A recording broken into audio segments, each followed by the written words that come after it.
ಗಣರಾಜ್ಯೋತ್ಸವದ ಅಂಗವಾಗಿ Pandalam charitable trust ಹಾಗೂ ಸಮೃದ್ಧಿ ಮಹಿಳಾ ಮಂಡಳ ಸ್ವಾಮಿ ವಿವೇಕಾನಂದ ನಗರ ಶಿರಸಿ ಇವರ ಸಂಯುಕ್ತ ಆಶ್ರಯದಲ್ಲಿ ಹಮ್ಮಿಕೊಂಡಿದ್ದ ಧ್ವಜಾರೋಹಣ ಕಾರ್ಯಕ್ರಮವನ್ನು ನಿವೃತ್ತ ಯೋಧ ಗಜಾನನ ವೆಂಕಟರಮಣ ಹೆಗಡೆ ನೆರವೇರಿಸಿದರು. ಸಾಂಸ್ಕೃತಿಕ ಕಾರ್ಯಕ್ರಮದ ಉದ್ಘಾಟನೆಯನ್ನು ಶಿರಸಿ ಸಿದ್ದಾಪುರ ವಿಧಾನಸಭಾ ಕ್ಷೇತ್ರದ ಶಾಸಕ ಭೀಮಣ್ಣ ನಾಯ್ಕ್ ಉದ್ಘಾಟಿಸಿ ಛದ್ಮವೇಷ ಸ್ಪರ್ಧೆಯಲ್ಲಿ ವಿಜೇತರಾದ ಮಕ್ಕಳಿಗೆ ಬಹುಮಾನ ವಿತರಿಸಿ ಭಾಗವಹಿಸಿದ ಸರ್ವರಿಗೂ ಪ್ರಮಾಣ ಪತ್ರವನ್ನು ವಿತರಿಸಿದರು. ಪಂದಳ ಸಂಸ್ಥೆಯ ಮಾರ್ಗದರ್ಶಕ ಎಸ್ ಭಟ್ ಇವರಿಗೆ ಗುರುವಂದನಾ ಕಾರ್ಯಕ್ರಮವನ್ನು ಈ ವೇಳೆ ಶಾಸಕರು ನೆರವೇರಿಸಿದರು. ಕಲಾಭಾರತಿ ತಂಡದಿಂದ ಜೀವರಕ್ಷಕ ಎಂಬ ದೇಶಭಕ್ತಿಯ ಕಿರುನಾಟಕ ಎಲ್ಲರ ಗಮನ ಸೆಳೆಯಿತು. ಕ್ರೀಡೆ ಹಾಗೂ ಇನ್ನಿತರ ಕ್ಷೇತ್ರದಲ್ಲಿ ಸಾಧನೆ ಮಾಡಿದಂತಹ ಸ್ವಾಮಿ ವಿವೇಕಾನಂದ ನಗರ ನಿವಾಸಿಯಾದ ಮಹಾಲಕ್ಷ್ಮಿ ದಾಮೋದರ್ ಭಟ್, ಧನ್ಯಾ ನಾಗರಾಜ್ ನಾಯ್ಕ್, ಯಶಸ್ ಪ್ರವೀಣ್ ಕುರುಬರ್, ಸುರೇಶ್ ಕಲಾಲ್, ಡಾಕ್ಟರ್ ಗೀತಾ ಹೆಗಡೆ, ಭುವನಾ ನಾಯ್ಕ್ ಇವರನ್ನು ಸನ್ಮಾನಿಸಿ ಗೌರವಿಸಲಾಯಿತು.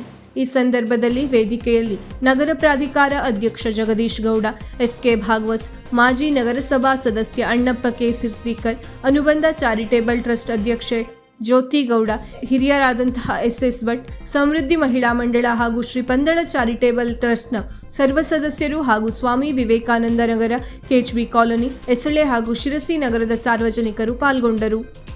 ಬೆಳಗ್ಗೆ ಸಾರ್ವಜನಿಕವಾಗಿ ಮಾರಿಕಾಂಬಾ ಕ್ರೀಡಾಂಗಣದಲ್ಲಿ ಧ್ವಜಾರೋಹಣ ಮಾಡಿ ಮತ್ತು ಬೇರೆ ಬೇರೆ ಕಡೆ ಧ್ವಜಾರೋಹಣ ಮಾಡಿ ಇಂದಿನ ಈ ವಿವೇಕಾನಂದ ನಗರದ ಕಾರ್ಯಕ್ರಮದಲ್ಲಿ ಭಾಳ ಅದ್ಭುತವಾಯ್ತಕ್ಕಂಥ ಅರ್ಥಪೂರ್ವಕ ಕಾರ್ಯಕ್ರಮದಲ್ಲಿ ಭಾಗಿಯಾಗಿದ್ದೀವಿ. ನಾವು ಈಗಾಗಲೇ ಈ ಕಾರ್ಯಕ್ರಮವನ್ನು ದೀಪೋತ್ಸವ ಮುಖಾಂತರ ಉದ್ಘಾಟನೆ ಮಾಡಿ ಅದಕ್ಕೂ ಪೂರ್ವದಲ್ಲಿ ತಾವೆಲ್ಲರೂ ಕೂಡ ಈ ಭಾಗದ ಮಕ್ಕಳ ಅನೇಕ ವೇಷಭೂಷಣಗಳನ್ನು ಅವರ ಮಾಡಿಸೋರ ಮುಖಾಂತರ ಈ ಕಾರ್ಯಕ್ರಮಕ್ಕೆ ಮೆರಗನ್ನು ತಂದುಕೊಟ್ಟಿದ್ರಿ.